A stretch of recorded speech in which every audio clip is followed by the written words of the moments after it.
Well, hello, everybody. What did we decide we're calling this now? It's Freethought in Florida? Is that... There was 3 or 4 names around. I had no idea. We've been taking a poll in the Facebook group. I believe it was Freethought in Florida was the one that was on top the last I saw it. But anyway, this is a production of the atheist community of Polk County. I'm Sarah, and this is Keith. We are both directors of the ACPC, and we're coming to you today to talk about pride. Now, there are several different things that we can discuss, and I have some news stories that we can click through. But the overall sort of theme that I wanted to get to was why atheists should care about pride. Why should we get involved? Now, obviously, I'm a trans person. This is an intersectional issue for me. I care about pride. Without necessarily revealing any identities or connections, you are impacted by people in your circles who are identifying in the rainbow, right? Yes, absolutely, multiple ones. Yeah. So let me throw that to you then. What do you think is, what are some of the prime reasons that atheists specifically should care about these issues? Oh, it on me yeah, right now. Exactly. Why do you care about these issues? It directly affects immediate family to me. Just having a book that tells that I'll come out with my daughter is bi. So there's a book saying that I should stone her to death. Right. And she should be put to death. And no, there's nothing wrong with her. She's the sweetest girl ever. Yep. And I can't be down with that. Right. And I can't imagine a society where that would have been okay. Yeah, exactly. And why we should look at that as with any kind of, I don't know, reverence or... I can't think of a society that's a great thing to do. Yeah. No.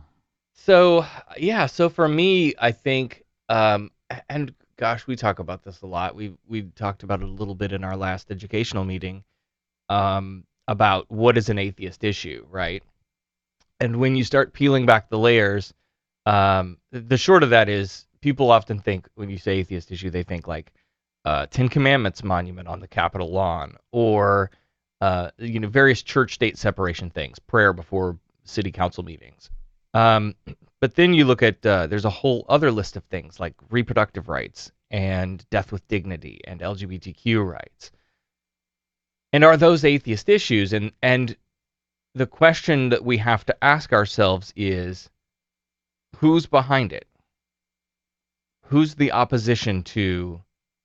And those are issues of equality all the way around, right? Who is it that wants to prevent women from being able to access birth control? Catholics. Who is it that wants to stop women from being able to access abortion services? Evangelicals. Who is it that wants to stop gay marriage, even though we got it now?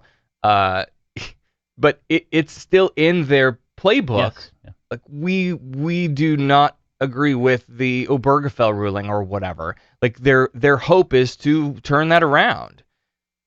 It's the Christian right. And so when you go down through all of these issues, if the opposition to equality is religion, then it suddenly becomes an atheist issue. Well put. Thanks. That's awesome. Thank you, American atheists. So let's talk about a couple of things that are going on in the news then, and that'll maybe springboard some other conversations. So there's a story out from the Vatican that they issued a document rejecting the idea that people can choose or change their genders and insisting on sexual complementarity of men and women to make babies. This is from the Associated Press, and I'm not going to read the whole thing. I'll just give you the highlights. Jesus. The text that was published during this LGBT Pride Month, male and female, he created them, was intended to help Catholic teachers, parents, students, and clergy address what the Vatican's Congregation for Catholic Education called an educational crisis in the field of sex education. Pope Francis has repeatedly argued the position that people cannot choose their genders, but the document represents the first attempt to put the Vatican's position, first articulated fully by Pope Benedict, the Roman numerals, in a 2012 speech, into a comprehensive official text. Now, why should we care what the Vatican has to say about anything, much less this issue? Shit. Why should we care what the Bible has to say about any of these issues? Until the God of the Bible is demonstrated to be true, the Bible doesn't have much. There's not much compelling to me to go, oh, that's an important document that I should take seriously. Yeah, exactly. All the other horrible stuff in there, ridiculous stuff. Yes. I can't take it. If I wrote like a self-help book, and everything was good in it, right? Until I had like, if your child is disobedient, stone them in the face. Yeah. Would you take that book seriously? Right. I should hope not. And yet millions of people around the world do. Yes. So then you have this Make America Straight Again. Now let me tell you. I shared a ton of these to my podcast's Facebook. I don't think I shared any of them to the ACPC. Maybe a couple. But there are so many great, like, response memes and stuff to this. This is why you don't get a straight pride parade. Yes. But here you have the Vatican, coming out in opposition to the idea that there's any fluidity to gender. That's why you don't get a straight pride parade. Yeah. And so we have here nearby, in Lake County, which is just up the road, we have an event coming up. It's also, is it this weekend? Yes. Yes. It starts tomorrow. Weekend. It starts tomorrow. Right. So this is from the Orlando Sentinel, a Lake County church whose preacher calls homosexuality, quote, not a normal lifestyle, and advocates for the arrest and execution of lesbians and gays, is planning to hold a 3-day Make America Straight Again event beginning tomorrow. Pastor Patrick Boyle of the Revival Baptist Church of Orlando, which is not in Orlando, which is housed in a small shopping center on U.S. Highway 27 in Four Corners, wouldn't reveal the location of the gathering because he said he didn't want to invite protesters. Okay, understood. We're not trying to pick a fight, Boyle said Thursday. A Facebook notice of a protest planned for Saturday against the event lists 38 people as saying they're going and 155 interested as of Thursday afternoon. That is that counter protest is put on by a guy named Cameron, who is one of the organizers from the Central Florida Freethought community. Put that together, and that's sort of getting the attention of atheist creators, media content creators around the world. I've been seeing like Thomas Westbrook, Holy Kool-Aid, Objectively Dan. There's a whole group of podcasters and YouTubers who sort of came together to make a clapback video. I didn't see that. Which is, it's fantastic.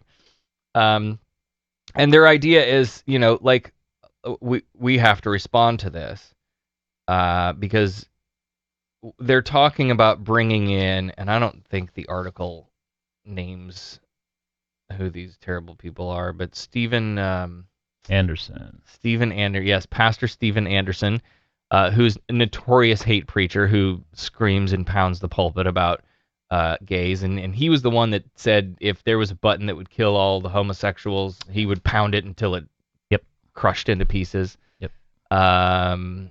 Who else?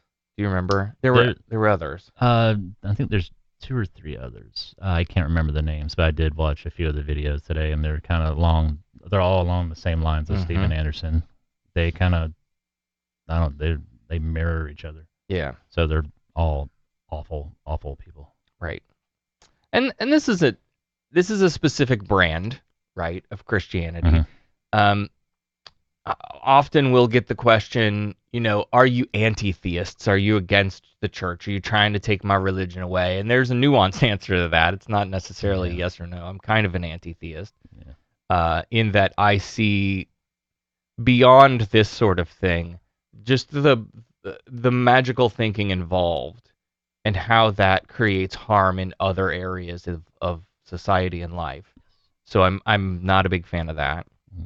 But I don't want to take your church away. I don't want to take your religion away. I value the freedoms that are granted to us in the Constitution and by our founders and protected in this country. And so, if I could push the button and make all the churches go away tomorrow, I wouldn't do it. Yeah. I want people to come to knowledge through the inspection of evidence and testing the claims. And if that leads people away from a faith belief, which I think the evidence paves the road to, then that's how I want you to reason your way out. Yes, I don't want to take it away from you anyway. Exactly. I went down a tangent I didn't intend to go down. No.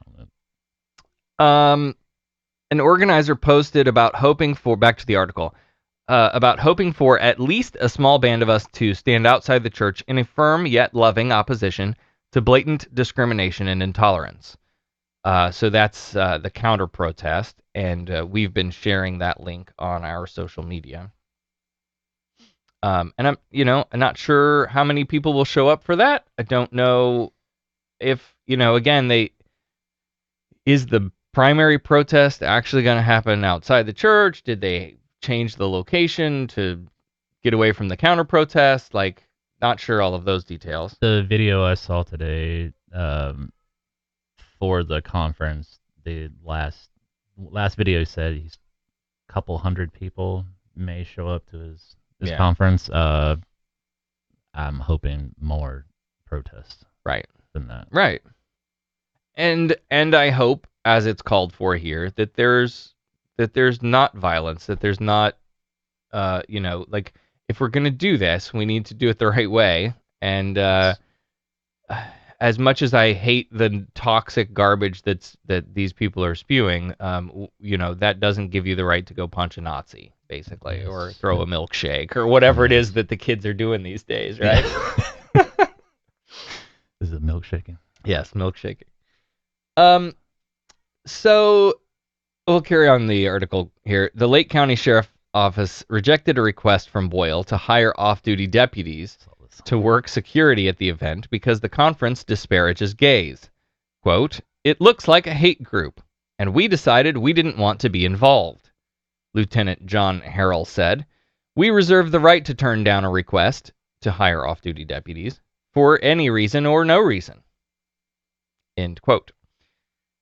The church's website describes it as an independent, fundamental, King James Bible, soul-winning Baptist church.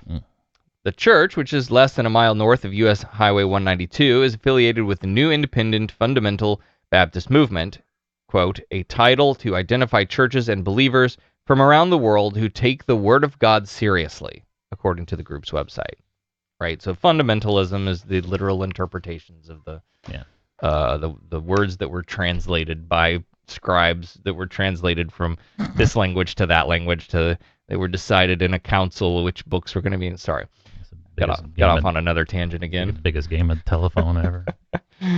Boyle said he was discouraged by the agency's refusal and now plans to hire private security guards for the event. Sheriff's officials, however, plan to increase patrols in the area while it is underway. Boyle said preachers from across the country on hand will take part in and focus on homosexuality. "This isn't a normal lifestyle, and we are adamantly opposed to that," Boyle said. "The Bible tells us that it's wrong." He added that the government should arrest them, try them, and if found guilty, execute them. But he said he doesn't advocate private citizens hurt or kill gays, only that society make homosexuality illegal. Homosexuality, was illegal in many countries until just a few years ago, Boyle said. So here's the thing. This is not a Christian nation. Our laws are not based on the Bible. Andrew Seidel has a great book that's just come out. If you want to pick that up and learn about the truth of the founding of this nation and the founders' beliefs and the myths behind all of these ideas that we have about this idea of a Christian nation. But we've seen what happens when you create a theocracy. We've seen what happens when you base a nation's laws on religion, and all the examples that we have are not great. Furthermore, we live in a pluralistic society here in these United States. And so the idea that you would privilege one religion into law is just batshit absurd. Yeah. And the crazy thing about all of this is that these people who want to enshrine Christianity into our laws can't see the forest for the trees. They will tell you, many of them, they will tell you that one of the things they're just terrified of is that all these Muslims are coming here to implement Sharia law. They're coming to take over our country, and they're getting elected, and they're going to put in Sharia law, right? Well, if you create the pathway whereby your religion gets to put its stuff into the laws, then there's nothing to stop the next majority religion to come along behind you. Absolutely. When Christianity is no longer the majority and put their own stuff in too. The separation of church and state is vital to preventing all of that from happening. Exactly. Project Blitz. I need to figure out if I'm going to do a talk on that at some point.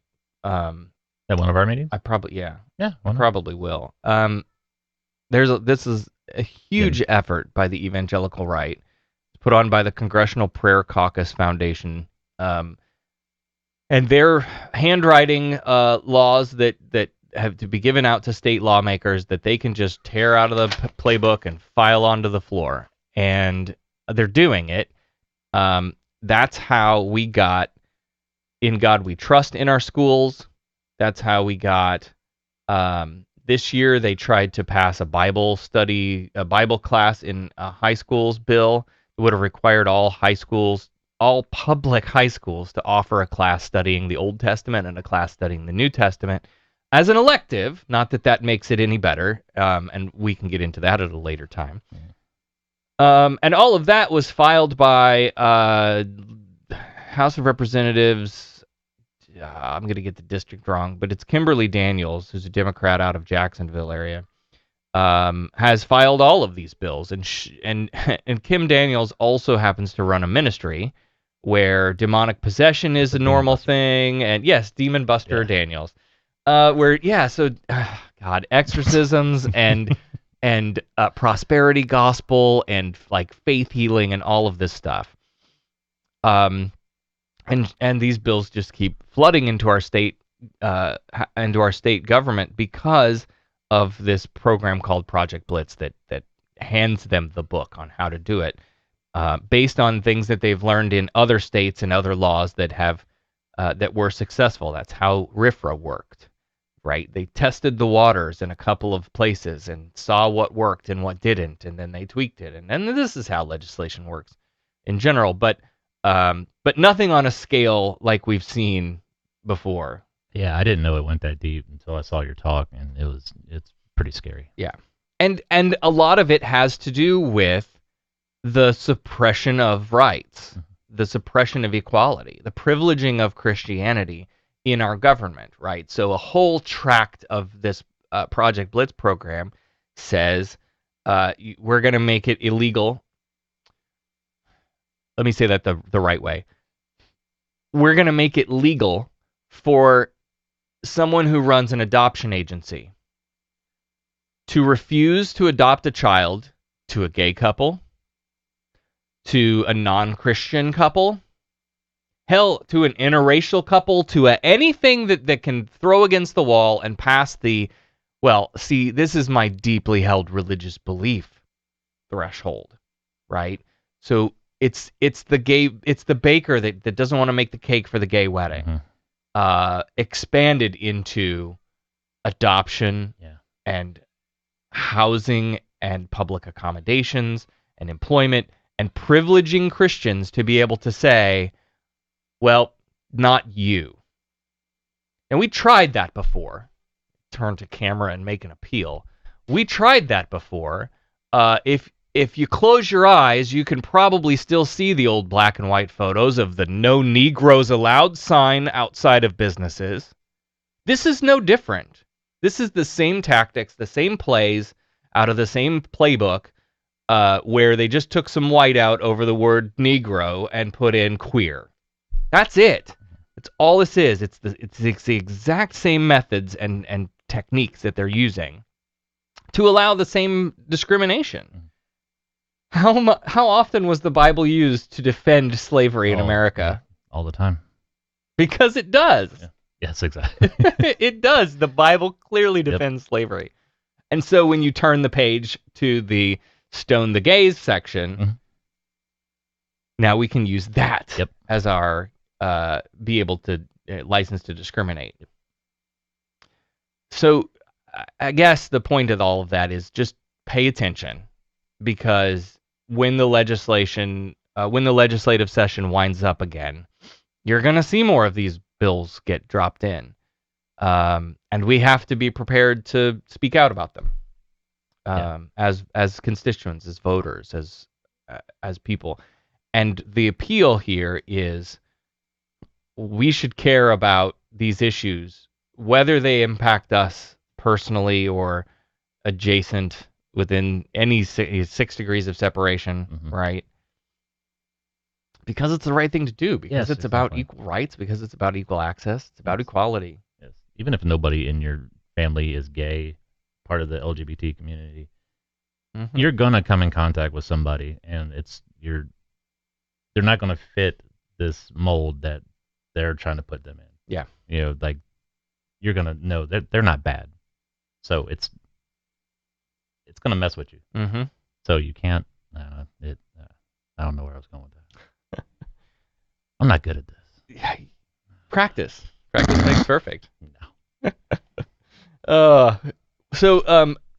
Wrapping up the article from the Sentinel, then, they said they wanted to hold the event during Gay Pride Month, but that it wasn't tied to the 3-year anniversary of the mass shootings at Polk's nightclub in Orlando. Sure. Bullshit. Where and this was yesterday. Yeah, yesterday. We're recording this on the 13th. Yep.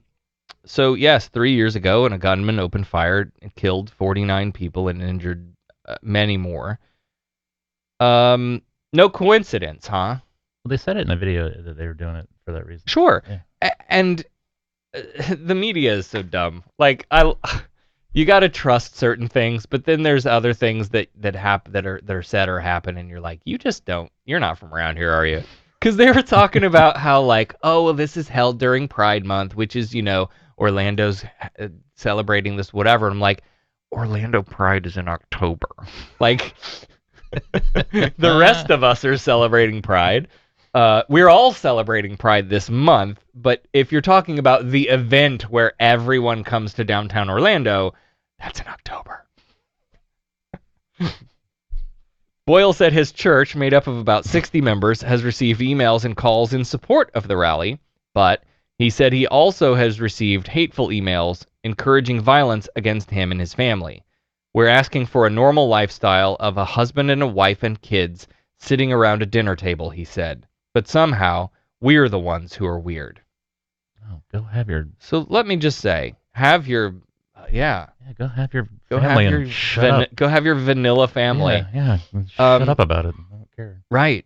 And look, we're all weird. It's just to degrees and in what ways. But let me say unequivocally, do not call encouraging violence. Yeah. Stop that. Whoever it is that's emailing these people, don't make death threats. Don't do this stupid shit. There's no need for. You don't counter hatred with hatred, right? Love is the counter to hatred. And I almost slipped into preacher mode there and started talking about hate the sin, but like hate the sin, love the sinner is terrible. But the point is that we're trying to encourage that the acceptance and love for the LGBTQ community, and you don't do that by going out and being assholes to somebody else. Yeah. And encouraging violence. So plus, they want you to act like that. Oh yeah, they do. Yeah. Sure. Yeah. So don't do it. Okay. So seriously though, go look on the social media for all the fun reasons why you don't get a straight pride parade. So like, here's the thing: when you experience a discrimination against your class of people for being straight, when you can be fired for your job for being straight, when you can be kicked out of your house for being straight, when you're more likely to get shot at the end of a date, which is a huge problem in the trans community. When that becomes a problem for you, then you can maybe have a straight pride parade. Exactly. But the idea is not that like, oh, we're proud of our gay, right? What we're saying is we have been pushed down and bullied and hated and discriminated against and killed. Yes.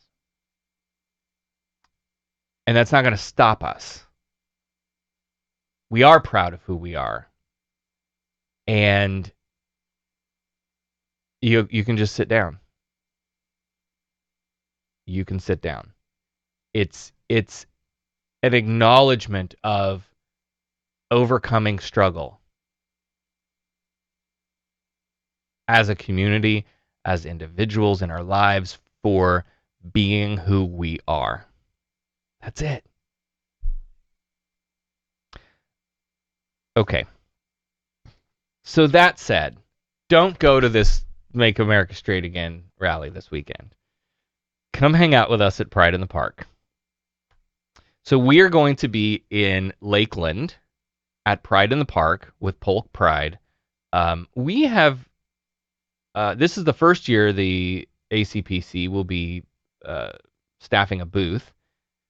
So you can come by. We'll be offering like registrations for American Atheists. We'll have some swag out there. You can learn more about the ACPC and what we're interested in doing and all of that stuff. And that's Saturday from 10 to 3 in Munn Park in Lakeland. So we would love for you to come out and support the community. Yes, absolutely. On Saturday. And then, we've done, as a podcast, we've tabled at Polk Pride 3 years now, I think. So this will be the first year we haven't done it as the podcast. And I'm always blown away by how many people show up and how yet homey it still feels. It still feels like a sort of small town get together. It's kind of cool. It is. Yeah, I like that. Because when you go to Orlando, it's like a full week full of events, like from before the sun comes up to before the sun comes down, just nonstop and parties and all of this stuff. It's too much. And it's too much. And there's so many people. And you can't really I can't go and enjoy it as somebody who has like anxiety and issues with, large crowds and stuff. Like I can't, we go to the parade. Last year we went to the Orlando, we just went to the parade and then left. Yeah. Because, it was just, it's too much.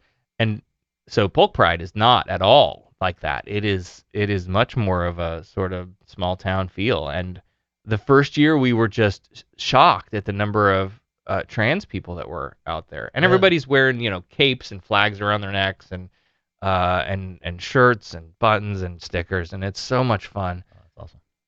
If you can't see how loving this group of people is, if you need to experience that, come out Saturday, and you'll experience something you may have never experienced before.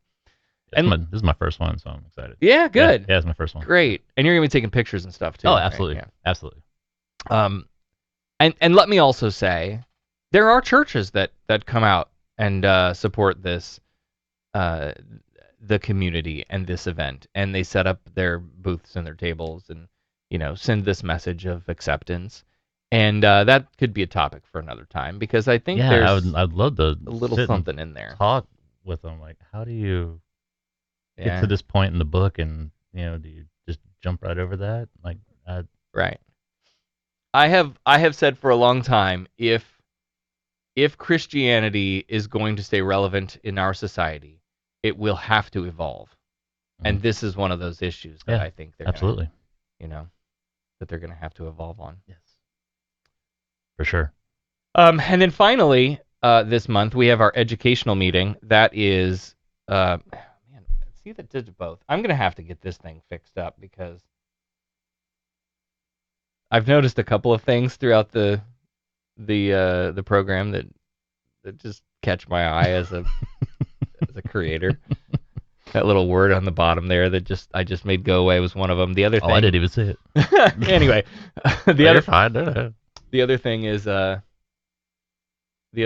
left the mic flags on from my podcast, and I normally take those off. Oops. So our educational meeting is the following Saturday, June 22nd, from 2 to 4 p.m. in Lake Wales at the Public Library. We're going to be hearing from David Mercer as the speaker this month, and I've heard his story. So he was a minister for 35 years in I believe 3 different states, and then he sort of fell from his faith, and